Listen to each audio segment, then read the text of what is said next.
ಒಬ್ಬ ನಟಿಯಾಗಿ on screen ಅಲ್ಲಿ ಚೆನ್ನಾಗಿ ಕಾಣಿಸ್ಕೋಬೇಕು ಅಂತಂದ್ರೆ ಫಿಟ್ನೆಸ್ ಅನ್ನೋದು ತುಂಬಾ ಇಂಪಾರ್ಟೆಂಟ್ ಆಗಿರುತ್ತೆ. ಸೊ ನಿಮ್ಮ ಫಿಟ್ನೆಸ್ ಸೀಕ್ರೆಟ್ ಏನು ಅಂತ?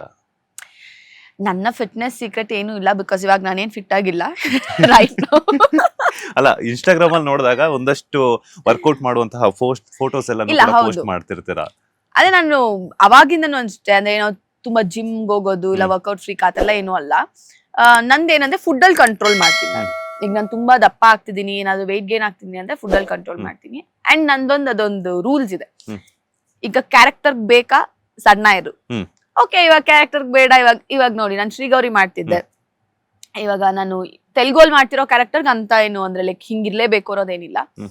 ಸೊ ಇವಾಗ ನಾನು ಶ್ರೀಗೌರಿ ಮಾಡ್ತಿದ್ದೆ, ಸಣ್ಣ ಇದ್ದೆ, ಶ್ರೀಗೌರಿ ಮುಗೀತು, ಈಗ ಒಂದು 6 months ಆಯ್ತು ಅನ್ಸುತ್ತೆ, ಗ್ಯಾಪ್ ಆಯ್ತು, 6-7 months ಆಯ್ತು. ಸೊ ಆರಾಮಾಗಿ ತಿನ್ಕೊಂಡಿದ್ದೀನಿ. ತೆಲುಗಲ್ಲಿ ಒಂದು ಪ್ರಾಜೆಕ್ಟ್, ಅದೇ ಆ ಕ್ಯಾರೆಕ್ಟರ್ ಅಗೇನ್ ಇವಾಗ ಯಾವುದೋ ಒಂದು ಕ್ಯಾರೆಕ್ಟರ್ ಬಂತು, ನಾನು ಸಣ್ಣ ಆಗ್ಬೇಕಾ, ಸಣ್ಣ ಆಗ್ತೀನಿ. ಅದ್ ಬಿಟ್ಟು ನನ್ನ ಹೆಲ್ತ್ ವೈಸ್ ದಪ್ಪ ಸಣ್ಣ ಅನ್ನೋದಕ್ಕಿಂತ ಲೈಕ್ ಹೆಲ್ದಿ ಆಗಿರ್ಬೇಕಷ್ಟೇ ನಂದು. ಸೊ ಹೆಲ್ದಿ ಆಗಿದ್ದೀನ ದೆನ್ ಫೈನ್. ಏನೆಲ್ಲ ತಗೊಂತಿದ್ರಿ? ಪ್ರೀ ವರ್ಕೌಟ್ ಏನ್ ತಗೋತಿದ್ರಿ ಅಥವಾ ವರ್ಕೌಟ್ ಆದ್ಮೇಲೆ ಏನ್ ತಗೊಂತಿದ್ರಿ ನೀವೆಲ್ಲ? ನಾನ್ ಪ್ರೀ ವರ್ಕೌಟ್ ಅನ್ನೋ ತರ ಎಲ್ಲ ನಾನು ಅಂದ್ರೆ ಈ ಪ್ರೋಟೀನ್ ಪೌಡರ್ ಆಗಿರ್ಬೋದು ಇಲ್ಲ ಅದ್ ಯಾವ್ದಕ್ಕೂ ಹೋಗಲ್ಲ. ನಂದು ಏನಿದ್ರು ನ್ಯಾಚುರಲ್ ಅಷ್ಟೇನೆ. ಅಂದ್ರೆ ಇವಾಗ ನಾನು ಪ್ರೀ ವರ್ಕೌಟ್ ಹೋಗಕ್ ಮುಂಚೆ ನಾನು ವರ್ಕೌಟ್ ಮಾಡ್ಬೇಕಾದ್ರೆ ಜಿಮ್ಗೆ ಹೋಗ್ಬೇಕಾದ್ರೆ ಖರ್ಜೂರ, ಬಾಳೆಹಣ್ಣು ಇದೆ, ಇಲ್ಲ ಅಂದ್ರೆ ಎಗ್, ಆ ತರದ್ದೇನಾದ್ರು ಎನರ್ಜಿ ಬೂಸ್ಟ್ ಮಾಡೋ ಅಂತ ಇಲ್ಲ ಬ್ಲಾಕ್ ಕಾಫಿ ತಗೋತಿದ್ದೆ. ಒಂದೊಂದ್ ದಿನ ಒಂದೊಂದು. ವರ್ಕೌಟ್ ಆದ್ಮೇಲೆ ಅಗೇನ್ ಪ್ರೋಟೀನ್ ಮನೇಲೆ ಮಾಡಿರೋ ಅಂತದ್ದು, ಅಂದ್ರೆ ಪ್ರೋಟೀನ್ ಎಲ್ಲ ಹಾಕ್ತಾ ಇರ್ಲಿಲ್ಲ ನಾನು ಯಾವತ್ತೂ. ಯಾವಾಗ್ಲೂ ಒಂದ್ಸಲ ಟ್ರೈ ಮಾಡಿದೀನಿ, ಬಟ್ ನಾನು ಕಂಟಿನ್ಯೂ ಮಾಡಿಲ್ಲ ಅಷ್ಟೇ. ನೀವು ತುಂಬಾ ಇಷ್ಟಪಟ್ಟು ತಿನ್ನುವಂತಹ ಫುಡ್ ಯಾವುದು? ತುಂಬಾ ಚಿತ್ರಾನ್ನ. ಹಾ, ಚಿತ್ರಾನ್ನ ಅದು ತುಂಬಾ ಚೆನ್ನಾಗಿ ಬಿಸಿ ಬಿಸಿಯಾಗಿ ಯಾರು ಚಿತ್ರಾನ್ನ ಮಾಡ್ಕೊಟ್ರೆ ತುಂಬಾ ಖುಷಿ ಆಗುತ್ತೆ. ಅದು ಯಾವ್ದಾದ್ರೂ ಪರವಾಗಿಲ್ಲ, ನಿಂಬೆ ಹಣ್ಣು ಆಗಿರ್ಬೋದು ಅಥವಾ ಮಾವಿನಕಾಯಿ ಚಿತ್ರಾನ್ನ ಅಂತೆಲ್ಲ? ಇಲ್ಲ, ನಂಗೆ ಎಲ್ಲದಕ್ಕಿಂತ ನಾರ್ಮಲ್ ಚಿತ್ರಾನ್ನ, ನಿಂಬೆ ಹಣ್ಣು ನಾರ್ಮಲ್ ಚಿತ್ರಾನ್ನ ಮಾಡ್ತಾರಲ್ಲ ಅದಿಷ್ಟ. ಯಾವತ್ತಾದ್ರೂ ನೀವು ಟ್ರೈ ಮಾಡಿ ಅಪ್ಪನಿಗೆ ಅಥವಾ ಅಮ್ಮನ ಕೊಟ್ಟಿದ್ರ? ಚಿತ್ರಾನ್ನ ಚೆನ್ನಾಗಿ ಮಾಡ್ತೀನಿ. ಚಿತ್ರಾನ್ನ ಚೆನ್ನಾಗಿ ಮಾಡ್ತೀನಿ. ಚಿತ್ರಾನ್ನ ಮಾಡಕ್ ಬರುತ್ತೆ ಚೆನ್ನಾಗಿ. ನಂಗೆ ಫ್ರೆಂಚ್ ಫ್ರೈಸ್ ಇಷ್ಟ ತುಂಬಾ, ಬಟ್ ಇವಾಗ ಬಿಟ್ಬಿಡ್ತೀನಿ ಅಷ್ಟೇ, ಒಳ್ಳೇದಲ್ಲ. ಓಕೆ, ಹೆಂಗ್ ಬ್ಯಾಲೆನ್ಸ್ ಮಾಡ್ತೀರಾ? ಬಿಕಾಸ್ ಯಾಕಂತಂದ್ರೆ ಒಂದಷ್ಟು ದಿನ ಬ್ಯಾಂಗ್ಳೂರಲ್ಲಿ ಇರ್ತೀರಾ, ಒಂದಷ್ಟು ದಿನ ಹೈದರಾಬಾದ್ ಅಲ್ಲಿ ಶೂಟಿಂಗ್ ಶೆಡ್ಯೂಲ್ಸ್ ಎಲ್ಲಾನು ಕೂಡ ಕನ್ನಡ ಮತ್ತೆ ತೆಲುಗು ಸೀರಿಯಲ್ಸ್ ಅಲ್ಲಿ ಬ್ಯಾಕ್ ಟು ಬ್ಯಾಕ್ ವರ್ಕ್ ಮಾಡ್ತಿರೋದ್ರಿಂದ ಸ್ಟ್ರೆಸ್ ಅನ್ನೋದಿರುತ್ತೆ.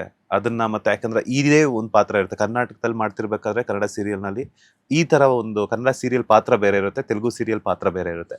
ಆ ಪಾತ್ರಕ್ಕೆ ತಕ್ಕಂಗೆ ನಿಮ್ಮ ಶಾಪಿಂಗ್ ಆಗಿರ್ಬೋದು ಅಥವಾ ಹೆಂಗೆ ಪ್ರಿಪರೇಷನ್ಸ್ ಎಲ್ಲ ಮಾಡ್ಕೊಂತೀರಾ ಅಂತ? ಸೀರಿಯಲ್ಸ್ಗೆ ಪ್ರಿಪ್ರೇಷನ್ ಅಂದ್ರೆ ಒಂದ್ ಟೈಮ್ ಅಲ್ಲಿ ಮಾಡ್ತೀವಿ ಅಷ್ಟೇ ಬಿಗಿನಿಂಗ್ ಅಲ್ಲಿ. ಅದಾದ್ಮೇಲೆ ಇನ್ನೊಂದ್ ಸ್ವಲ್ಪ ದಿನ ಟೈಮ್ ಬೇಕಾಗತ್ತೆ, ಒಂದಿಷ್ಟು ತಿಂಗಳುಗಳಾದ್ಮೇಲೆ ಮತ್ತೆ ನಾವು ಏನಾದ್ರು ಚೇಂಜಸ್ ಅಂತ ಆಗೋದು. ಕಷ್ಟ ಅಂತೂ ತುಂಬಾ ಇದೆ, ಎಕ್ಸ್ಪೆಷಲಿ ಇವಾಗ ಯಾರು 2 ಲ್ಯಾಂಗ್ವೇಜ್ ಅಲ್ಲಿ ಮಾಡ್ತಿದಾರೋ ಅದು ತುಂಬಾನೇ ಕಷ್ಟ ಇರುತ್ತೆ. ಬಿಕಾಸ್ ಈಗ ಎಷ್ಟೊಂದ್ಸಲ ಇವಾಗ ನಾನು ಶ್ರೀಗೌರಿ ಮಾಡ್ಬೇಕಾದ್ರೇನೆ ನಾನು ಇವಾಗ ನನ್ನ 7th ಶೂಟಿಂಗ್ ಮುಗೀತು ಅಂತಂದ್ರೆ ಶೂಟಿಂಗ್ ಮುಗಿಸಿ ನಾನು 6 o'clock ಹೋಗಿ ಇಲ್ಲಿ ಪ್ಯಾಕಪ್ ಮಾಡ್ಕೊಂಡು ಮನೆಗೆ ಹೋಗಿ ಲಗೇಜ್ ತಗೊಂಡು ಅಗೇನ್ ನೈಟ್ ಲಾಸ್ಟ್ ಫ್ಲೈಟ್ ತಗೊಂಡು ಹೋಗಿ ನೆಕ್ಸ್ಟ್ ಡೇ ಮಾರ್ನಿಂಗ್ ಅಲ್ಲಿ ಮಾಡ್ಬೇಕಿತ್ತು. ಬಟ್ ನಾವು ರೀಚ್ ಆಗೋದೇನೆ ಆಲ್ಮೋಸ್ಟ್ ಮನೆಗೆ 1 o'clock ಆ ತರ ಆಗೋಗ್ಬಿಟ್ಟಿರುತ್ತೆ. So next day continues shoot, again ಅಲ್ಲಿ ಮುಗೀತು ಅವತ್ ನೈಟ್ ಮುಗಿಸ್ಕೊ ಮತ್ತೆ ಬೆಳಗ್ಗೆ ಬಾ, ಈ ತರ ಆಗತ್ತೆ. ಬ್ರೇಕ್ ಸಿಗೋ ತುಂಬಾ ರೇರ್, ಎಲ್ಲೋ ಒಂದ್ ಕಡೆ ಸಿಗತ್ತೆ ಅಷ್ಟೇ. ತುಂಬಾ ಕಷ್ಟ ಅಂತೂ ಇದೆ, ಎಕ್ಸ್ಪೆಷಲಿ 2 ಪ್ರಾಜೆಕ್ಟ್ ಮಾಡಿದಾಗ. 1 ಪ್ರಾಜೆಕ್ಟ್ ಮಾಡಿದಾಗ ಆರಾಮಾಗಿ ಮೇಂಟೈನ್ ಮಾಡ್ಕೊಂಡಿರ್ಬೋದು, ಅಂದ್ರೆ ಅಂತ ಏನ್ ಕಷ್ಟ ಅನ್ಸಲ್ಲ, ಬಿಕಾಸ್ ಗ್ಯಾಪ್ ಸಿಗುತ್ತೆ ನನ್ಗೆ. 2 ಪ್ರಾಜೆಕ್ಟ್ ಕಂಟಿನ್ಯೂಸ್ ಆಗಿ ಪ್ರಾಜೆಕ್ಟ್ ಮಾಡ್ಬೇಕಾದ್ರೆ ಓಕೆ ಹಬ್ಬಾ.